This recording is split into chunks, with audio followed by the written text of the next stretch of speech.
Kapag may nagsabi sa inyo, narito ang Kristo, o naroon siya, huwag kayong maniniwala, sapagkat lilitaw ang mga ditunay na Kristo at mga huwad na propeta.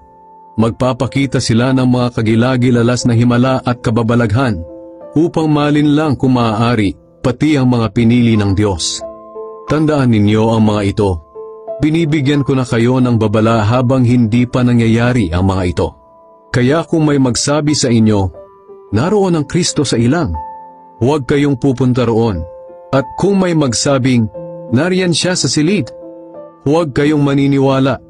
Sapagkat ako na anak ng tao ay babalik na tulad ng kidlat na nagliliwanag mula sa silangan hanggang sa kanluran na makikita ng lahat.